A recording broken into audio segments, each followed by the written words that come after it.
नमस्कार मित्रांनो, टीव्ही मालिका विश्वातून यावेळी एक अतिशय धक्कादायक बातमी समोर येत आहे। एका टीव्ही अभिनेत्रीने आत्महत्या करत जीवन संपवले आहे। प्रसिद्ध टीव्ही अभिनेत्री नंदिनीने तिच्या राहत्या घरात आत्महत्या केल्याची घटना घडली आहे।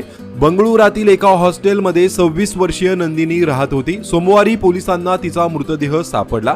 अभिनय क्षेत्र सोडून सरकारी नोकरी करण्यासाठी कुटुंबाकडून दबाव असल्याने आत्महत्या केल्याचे नंदिनीने तिच्या डायरीमध्ये लिहून ठेवले आहे, अशी माहिती पोलिसांनी दिली आहे। अभिनेत्री नंदिनीने अनेक कन्नड मालिकांमध्ये काम केलं आहे। 28 डिसेंबर रोजी रात्री नंदिनी तिच्या मित्राच्या घरून हॉस्टेलवर परतली होती।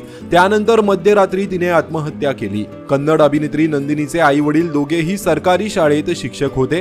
तिचे वडील एस महाबळेश्वर यांचे 2021 मध्ये निधन झाले। वडिलांच्या जागेवर नंदिनीला सरकारी नोकरी मिळत होती। अभिनय क्षेत्र सोडून सरकारी नोकरी करण्यासाठी तिच्या कुटुंबाकडून तिच्यावर दबाव होता, असे नंदिनीने तिच्या डायरीमध्ये नमूद केल्याचे पोलिसांनी सांगितले आहे। त्यामुळे या घटनेने टीव्ही इंडस्ट्रीमध्ये सध्या खळबळ उडाली आहे।